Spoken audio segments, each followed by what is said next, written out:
It is time once again to present to you the annual superintendent's estimate of needs. Traditionally, this was considered the unofficial kickoff to the board's budget development process, but as you know, in actuality, this document is a reflection of the countless discussions and workshops that we've had throughout the years about budget priorities and funding levels.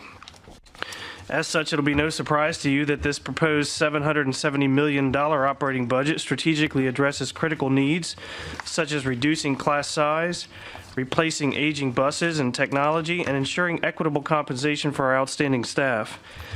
Beyond that, this estimate of needs positions us to continue the phase-in of full-day kindergarten and move forward with our one-to-one technology initiative. At the same time, we're able to reduce our reliance on reversion funds by $2 million, and for the first time in many years, to contribute PAYGO funding to the capital improvement plan. Before I dive deeper into the specifics of the plan, I would like to note that we are able to accomplish so much in this budget cycle because of the financially firm ground on which VBCPS currently stands. For more than a decade, school administration and the school board have implemented cost savings measures and made fiscally responsible decisions about academic programs and employee compensation. Budget balancing strategies such as eliminating central office positions, cutting non-instructional budgets, ending specialty programs, and raising class sizes were not easy, but they were necessary in order for the division to persevere through the recession and the slow post-recession recovery. Despite these challenges, our staff and our students have flourished, and I'm proud to say that all of our schools are fully accredited for the first time since 2010-2011. In addition, the division posted a record on-time graduation rate and the lowest cohort dropout rate in a decade. And its accomplishments like these that don't come easy, but are the result of hard work by our extraordinarily talented teachers, our inquisitive students who are actively engaged in rigorous and meaningful learning together. When that takes place consistently from classroom to classroom and school to school, we know that incredible things can happen. For example, for the 6th consecutive year, VBCPS students outperformed their national public school peers in the overall SAT mean score and mean section scores, and our scores were also the highest among school divisions here in the Hampton Roads region. VBCPS in 28 of its schools earned 2017 Virginia Index of Performance Award from Governor Terry McAuliffe and the Virginia Board of Education for its ongoing academic excellence and growth. And VBCPS once again led the state in the number of students earning industry credentials. Last year, 12,765 industry credential tests were taken by students. 10,621 tests were passed with an 83.2% pass rate. Since the 2002 school year, over 78,000 industry credentials have been earned by Virginia Beach students. According to the College Board, 1,354 students in our school division were designated as 2017 Advanced Placement Scholars for earning scores of 3 or higher on 3 or more AP exams. And in addition, 62 students received the prestigious title of National AP Scholar for having an average score of 4 or higher on 8 or more exams. All VBCPS high schools made the Washington Post's America's Most Challenging High Schools list for preparing students to take college-level courses and tests. And of the 7 school divisions in Hampton Roads, VBCPS is the only one to have all of its high schools make this list. The Center for Digital Education has named us one of the nation's best digital school districts, awarding the division a top 10 ranking in its annual Digital School District Survey. Graduating seniors in the class of 2017 earned and accepted the highest scholarship amount of any prior graduating class. Over $87 million were offered in scholarships and over $58 million were accepted. VBCPS was recently selected for study by the Successful Practices Network based on our work around school improvement and support. And VBCPS was just selected by 2 Revolutions as the sole national partner district on a Carnegie Foundation project to collaboratively develop a future of learning model that will serve as a scalable model for school divisions across the country. So these are only a few of the accomplishments that are worth celebrating, but they shouldn't and they cannot overshadow what happens in our schools every single day. If you visit any school across this city on any given day, you'll find examples of teachers and administrators and central office support teams collaborating with one another and with our community partners to support student learners, both social, emotionally, and academically. And our emphasis on developing the whole child and on providing each student with a transforming learning experience are at the heart of the many successes that I just mentioned. Our community, rightfully so, expects excellence from our school, as well as the availability of programs and opportunities to address individual students' needs and interests. Our strategic plan, Compass to 2020, clearly articulates that work and underscores the need to thoughtfully allocate resources in order to attain our goals. This estimate of needs demonstrates our commitment to not only meeting our community's expectations, but to exceeding them. For example, knowing that reducing class size is a top priority, this spending plan includes 28 additional full-time equivalent, or FTE, instructional positions allocated across the elementary, middle, and high schools to strategically lower class sizes in courses and subject areas with the greatest enrollment. In high schools, these positions will also continue to reduce the number of teachers who are assigned more than 150 students. As a reminder, this is in addition to the 40 positions we put back in the current year's budget for these same purposes.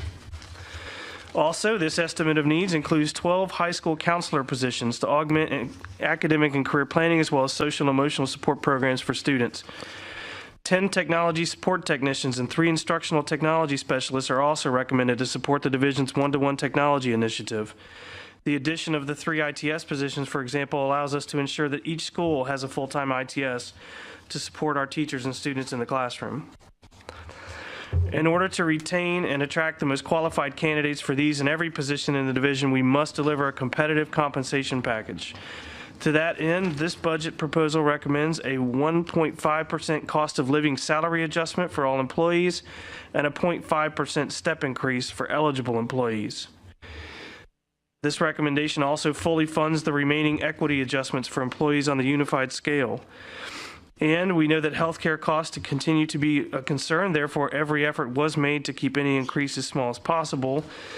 With that in mind, a moderate 1% increase in employee premiums is included, along with a 1% increase to the employer cost for healthcare. So how's that going to impact our employees? As an example, the monthly premium increase for an employee with the standard family plan will be $5.61. As a reminder, the 2017-18 budget included no premium increases for employees. We've also been able to address a number of other school board priorities. For example, $493,000 in additional funding has been allocated to support costs associated with special education mandates. Funding is also provided to replace 2 special education buses and 38 general education buses, moving us closer to the division goal of replacing 50 buses annually. Furthermore, this estimate of needs also includes additional funding for many of the priorities identified in the 5-year special education plan. Among the other expenditure highlights included in this spending plan are $1.5 million for devices and resources to grow the division's digital technology initiative, and earmarked funds for phase 2 of the planned expansion of preschool and full-day kindergarten programs. As initially planned, this will allow the division to offer full-day kindergarten at an additional 12 schools next year, bringing the total to 34 elementary schools at the start of the 18-19 school year. Beyond academic programs and employee compensation, there are 2 important components of this budget that are also noteworthy. First, we are able to partially address the structural flaw in our operating budget by further reducing our reliance on reversion funds. The fiscal year 2018-19 budget uses $6.8 million of school reserve funding, which is $2 million less than the current year. And you'll note that that's what we projected in the 5-year forecast. Second, we are also including $500,000 in PAYGO funding for the CIP. You may recall that annual PAYGO contributions were eliminated from the superintendent's estimate of needs beginning in fiscal year 2011-12 in order to balance the operating budget. But we would like to slowly be able to resume the practice of allocating funds for one-time capital needs. I'm pleased to present you with a strategic spending plan which meets the most pressing needs of our school division. There are, of course, several other needs that will remain unfunded, things like additional math and literacy coaches and classroom teachers to further reduce class size, structural improvements at some of our older buildings, desired additions to the bus and white fleet, and funding for athletic field lights at high schools, to name a few. All of our unmet needs, including additional technology needs, will no doubt be included in our upcoming budget discussions as we work together to finalize your 2018-19 budget. Chief Financial Officer Farrell Honziker and I look forward to supporting you during that process and ensuring that we're financially able to provide the best possible learning opportunities for every single child in Virginia Beach every day. So at this time, I'm going to invite Farrell and Tony Arnold to talk about our budget balancing strategies and the CIP. Mr. Hansker. Thank you, Dr. Spence. Good evening. You've seen the budget pie chart before. Just to point out that 85% of the budget pie is allocated to salaries and benefits for our employees, which means we're a very labor-intensive organization. The other 15% reflects all the non-salary and benefit expenses that we incur in the budget. Some of these examples of those non-personnel and benefits line items are printing and binding, purchasing services, utilities, fuel for the school buses, telecommunications, garbage disposal, insurance, instructional and non-instructional supplies and materials, repair and maintenance parts, travel, professional development, computers, software, etc. Any non-personnel or benefits object of expenditures. Of this 15%, just about 2%, maybe a little less than that, 2% of the 15% really leaves us with some discretionary spending. So budget is, the CFO would tell you, is a very tight budget. But we've been able to do a lot of things in next year's budget. And I'm going to share that with you in the next slide.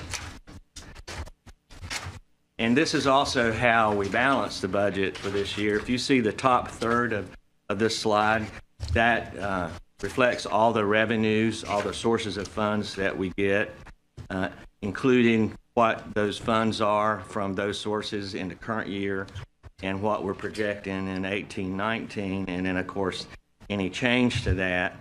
The net increase in revenues is a little over $15.2 million.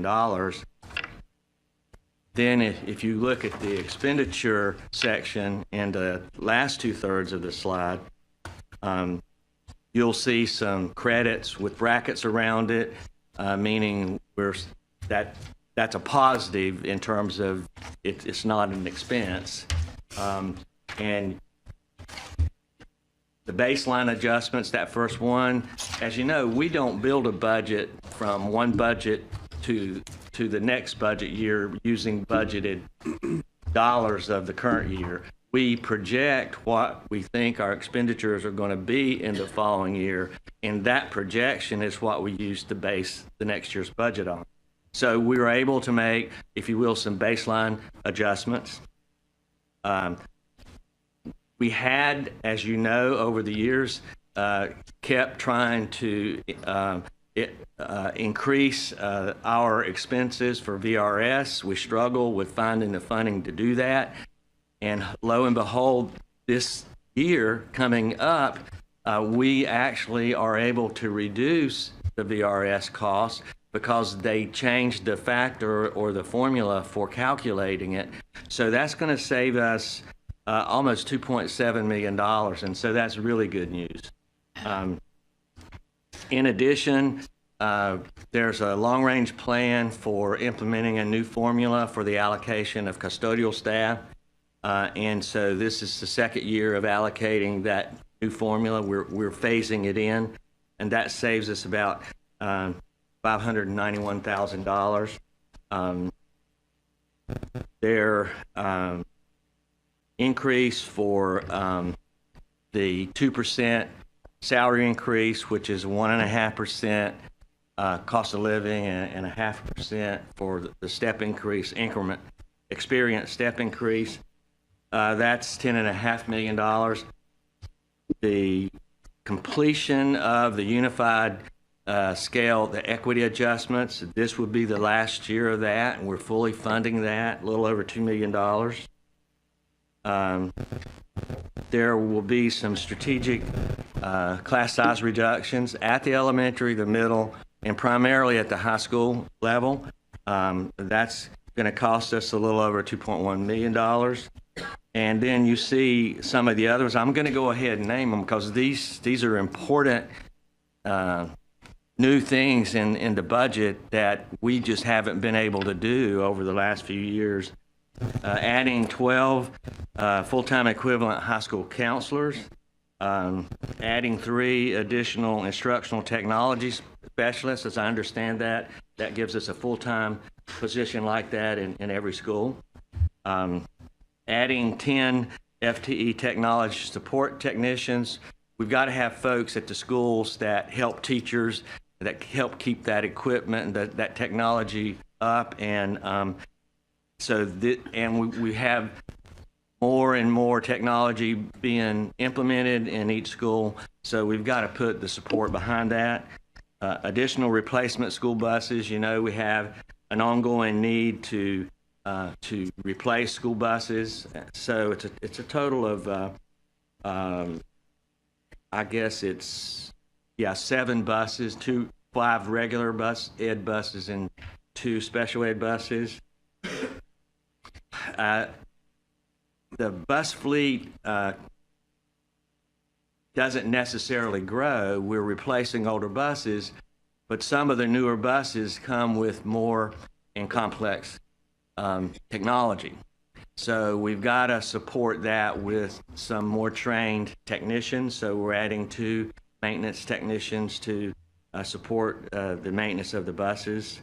Some additional funding to support special ed mandates and some of the things noted in the strategic plan and the study that was done a couple of years ago. And some additional software couched under student security, and you can read what that means. And the last thing is in the transition of the CIP project for Thorogood, because of the additional mobile units and et cetera at site, we will add another security person at that site. So we're able to do a whole lot of things that we just haven't been able to do in many, many years. And we hope that you agree with the superintendent and administration that this is a very, very good budget year coming up next year. And with that, I'm going to turn it over to Tony, and he'll cover the CIP.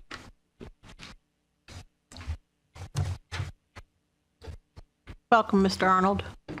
Good evening. Thanks, Farrell. Glad to present the superintendent's 2018, 2019, 23-24 capital improvement program. Just a few highlights. These are projects that are in the current capital program. The modernization of John B. Dye Elementary School, a $26 million occupied modernization. We started this past summer.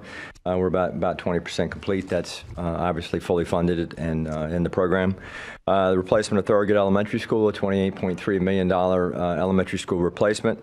Design is about 75% scheduled to advertise and bid this spring. Again, fully funded.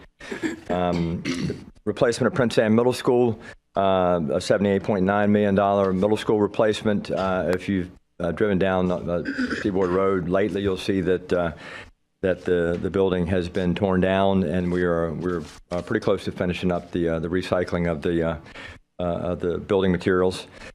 Design is approaching 90% on that project, and tracking similarly to Thorogood. It will be advertised for bid in this spring. Just real briefly talk a little bit about what's been accomplished. I think it's good to remind ourselves what we've done in terms of modernizing or replacing our older assets in the school division. And so you see here our modernization replacement program, 33 facilities that we've replaced in the past 2 decades at the order of $750 million. We are also in the process of updating our long-range facilities plan. You'll hear a little bit more on that at a workshop next week. We've had 2 community dialogues. We have 4 more scheduled in the 4 quadrants of the city in the middle of March. Got another steering committee meeting at the end of this month. So you'll hear more about us setting the blueprint for the next decade or so in terms of maintaining those assets that we haven't gotten to yet. So what's in this capital program? Just some highlights. You've got, we're continuing with our energy performance contracts program. We've completed $24 million to date. There's another $20 million to come in the next 4 fiscal years.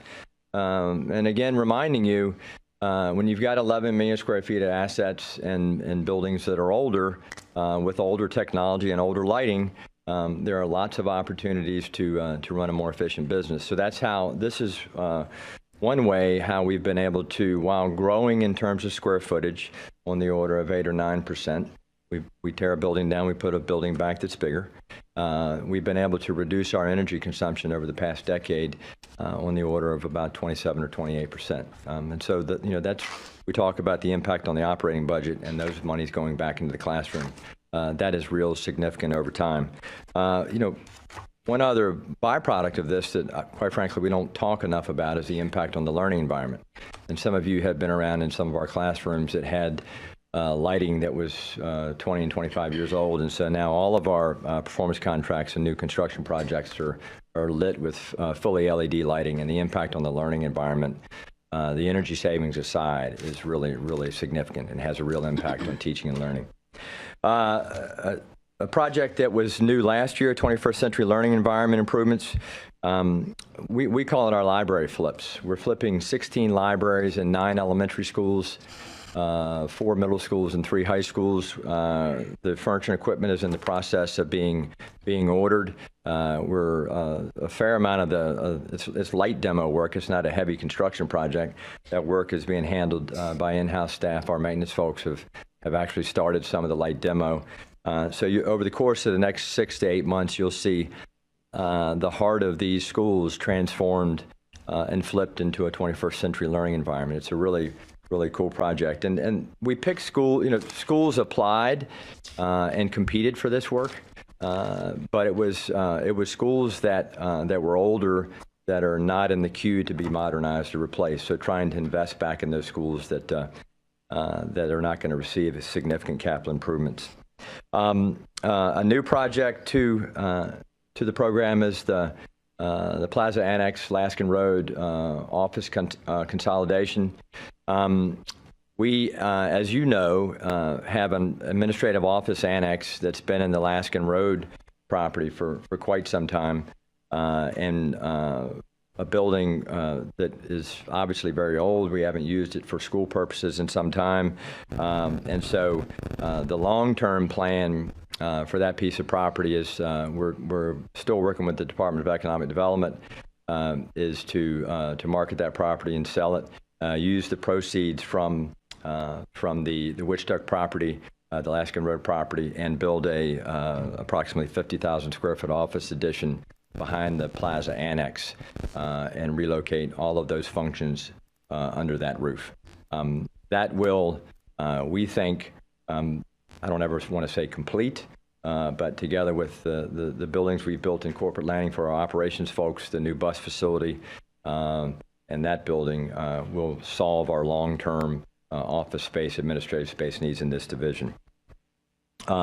We are in front of that, designing and getting ready to build this spring and the summer the parking lot addition at Plaza Annex around it that will support this. That's long overdue, and if you've parked over there, you've experienced that.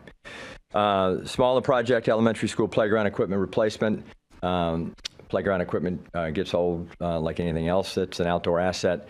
We partnered 2 decades ago with Parks and Recreation in building the playground equipment at the elementary schools. Equipment's changed, it's gotten older, it's time to go in and replace it, so you'll see $250,000 a year. So over the course of the next 6 or 8 years, we will go in and strategically replace the playground equipment. And not a new project, but the Prince Anne High School replacement, which has been in the program for quite some time. This updates the cost estimate, tries to better define when we might start, in the program is $83 million of the what we estimate to be $127.4 million project. So you'll see that partly funded in the program, and the balance of the funding hanging outside of the program. In total, the total program, which includes appropriations to date, is $493.7 million in year one, the year that counts the fiscal year 18-19, $47.5 million. So the next two sheets are really where historically you have spent most of your time. This represents the funding resource side of the program. The yellow highlights define where there have been modifications from what was in the program last year. We always highlight year 6. Sorry, I'm going to interrupt you for half a second. This is in your CIP booklet, if you haven't found that yet, and it's under the funding summary tab. Oh, that's where we. So you guys looking for it? All right. Thank you. That's all right. Those books are hot off the press. It was about 2 o'clock this afternoon. Yay, thank you. Sorry about that. So the funding and resource side of the program, again, the yellow highlights represent where there have been changes made from what was in the approved program last year. We always highlight year 6, which in this case is year 23-24. That's new to the program. You know, as Farrell mentioned, you see PAYGO in fiscal year 18-19 of $500,000. Just this for your information, we have just for purposes of a placeholder, placed that $500,000 in Project 1003, renovations and replacements, energy management, and we'll look for some guidance in terms of what you might like to use that for, along with any other comments you might have on the program. You know, you've heard discussion over athletic field lighting and things like that. So, again, long list of needs. In the interest sale of property, the two changes in fiscal year 18-19, the $6,070,000, that is comprised of $70,000 in interest earned. Typically, when we have cash from used to be from PAYGO, from sale of property, we generate interest on that. We retain that. It includes $1.5 million from last year. If you recall, the sale of the Adult Learning Center to the city for $3.5 million, you did not appropriate all of that, and so $1.5 million has also been sitting in the bank and generating interest. And it also includes the sale of the Witchduck property, which is obviously not closed yet, the $4.5 million. So that's how you get to $6,070,000. In year 2, fiscal year 19-20, the $6,980,000 is simply a number in year 2, assuming the sale of the Laskin Road property. The science to that number is placed in there, and that's what balances the Plaza project. So if you go into the Plaza project, you'll see that that number in fiscal year 2 to fully fund that project. Okay. The funding summary. I know you can't read it. It's in your book. I'm not going to go into a tremendous amount of detail. We'll do that over the course of the next month. Again, the yellow highlights are changes. The majority of the yellows are new projects, and they're what we call renovations and replacements projects that are phase 3s, grounds, HVAC, re-roofing, and various. And the reason that we do that, our accounting folks, as well as the folks on the city side, every 6, 8, 10 years, like to create a new phase so that you don't build up too much funding in terms of appropriations to date. It's just it's good fiscal practice. So it's time to do that on these 4 projects. That's why you see new projects for those in terms of phase 3s. You'll see the phase 2, which are still active. In terms of funding in the program, we'll spend those down. You'll likely see those disappear next year. Really, those are the most significant changes to the program. I talked a little bit about the projects that are new in the previous slide. So we've got a lot of ground to cover over the next month. We look forward to working with y'all on putting together a great capital program. So with that, I'll turn it back over and we'll talk about what's next. Thank you. Thank you.